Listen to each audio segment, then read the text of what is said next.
राजस्थान की राजनीति में इन दिनों शब्दों की मर्यादा और नेताओं की पृष्ठभूमि को लेकर एक नई बहस छिड़ गई है। मुद्दा शुरू हुआ बीजेपी प्रदेश अध्यक्ष मदन राठौड़ के एक बयान से, जिसमें उन्होंने सचिन पायलट पर निशाना साधते हुए आटे दाल के भाव का जिक्र किया। ये बयान सिर्फ एक चुनावी तंज नहीं रहा, बल्कि इसने राजस्थान की राजनीति के इतिहास, किसान नेताओं की विरासत और एलिट बनाम आम के संघर्ष को फिर से चर्चा के केंद्र में ला दिया है। मदन राठौड़ ने राज्य सरकार के बजट की प्रशंसा करते हुए विपक्ष पर हमला बोला। उन्होंने तर्क दिया कि एलिट वर्ग से आने वाले नेताओं को आम जनता की जमीनी दिक्कतों और महंगाई का सही एहसास नहीं होता। राठौड़ का इशारा सचिन पायलट की वर्तमान जीवन शैली और उनकी शिक्षा की ओर था। राजनीतिक विश्लेषकों का मानना है कि बीजेपी इसके जरिए ये संदेश देना चाहती है कि उनकी सरकार अंत्योदय और मध्यम वर्ग के लिए काम कर रही है, जबकि विपक्ष के बड़े चेहरे जमीनी हकीकत से दूर हैं। आगे बढ़ने से पहले मदन राठौड़ का ये बयान आप सुनिए।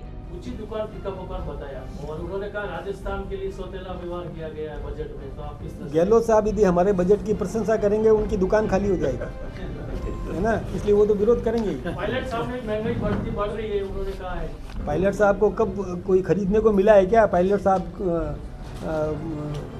राजेश पायलट के सुपुत्र हैं, वो उनको क्या पता है आटे दाल का भाव? पता ही नहीं है। इस बयान के पलटवार में एक बड़ा वर्ग स्वर्गीय राजेश पायलट के संघर्षों को याद करता है। राजेश पायलट की छवि एक ऐसी नेता की रही है जो बेहद साधारण किसान परिवार से आए और अपनी मेहनत के दम पर राष्ट्रीय राजनीति में मुकाम हासिल किया। उन्होंने अपनी प्रारंभिक जिंदगी में दूध बेचने तक का काम किया था, जो आज भी राजस्थान के किसान समाज के लिए प्रेरणा का स्रोत है। समर्थकों का तर्क है कि अगर कोई संघर्ष करके एलिट वर्ग तक पहुंचता है तो इसका मतलब ये नहीं कि वो अपनी जड़ें भूल गया है। राजेश पायलट ने अपनी ही पार्टी की सरकार में रहते हुए भी कई बार किसान हितों के लिए आवाज उठाई, जो उन्हें एक विद्रोही लेकिन सच्चे किसान नेता के रूप में स्थापित करता है। अब सवाल उठता है कि क्या किसी नेता की वर्तमान स्थिति के आधार पर उसके पारिवारिक संघर्ष को नकारा जा सकता है?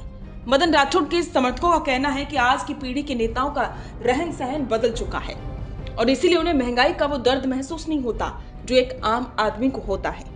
दूसरी ओर राजनीतिक जानकारों का कहना है कि किसी भी नेता के चरित्र प्रमाण पत्र को उसकी आर्थिक स्थिति से जोड़ना उचित नहीं है। क्या किसी संपन्न परिवार का व्यक्ति जनता का दर्द नहीं समझ सकता, या क्या केवल अभाव में रहने वाला व्यक्ति ही अच्छा प्रशासक हो सकता है?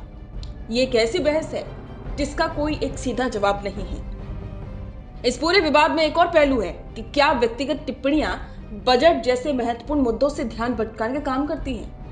बजट पर चर्चा स्वस्थ लोकतांत्रिक परंपरा का हिस्सा है, लेकिन जब चर्चा आटे दाल के भाव और चाटुकारिता जैसे शब्दों पर टिक जाती है तो नीतिगत कमियां और अच्छाइयां कहीं पीछे छूट जाती हैं। राजस्थान की जनता ये बखूबी जानती है कि कौन सा नेता उनके हितों के लिए लड़ रहा है और किसकी बयानबाजी सिर्फ राजनीतिक रोटियां सेकने के लिए है। मदन राठौड़ का बयान हो या उस पर कांग्रेस का पलटवार, आने वाले चुनावों में जनता इन सभी पहलुओं को तौलकर ही अपना फैसला सुनाएगी। राजेश पायलट की छवि आज भी सर्व समाज में सम्मानीय है और सचिन पायलट के लिए ये चुनौती होगी कि वे अपनी उस विरासत और वर्तमान इमेज के बीच संतुलन कैसे बनाए रखें। रुकिए और जरा ध्यान से सुनिए। क्या आप हमारे इन खबरों से अपने व्यापार को भी बढ़ाना चाहते हैं? तो आप भी खबरों के दौरान इस तरह के एलिमेंट्स पर अपना विज्ञापन दे सकते हैं, या फिर ऐसे खबर के 1 मिनट बाद अपना पूरा विज्ञापन डलवाएं, जो कि 8 लाख से ज्यादा सब्सक्राइबर्स और फॉलोअर्स वाले द फैक्ट इंडिया चैनल्स और पेजेस से राजस्थान के कोने कोने में पहुंचेगा और इससे आपका व्यापार, ब्रांड सब कुछ बढ़ेगा।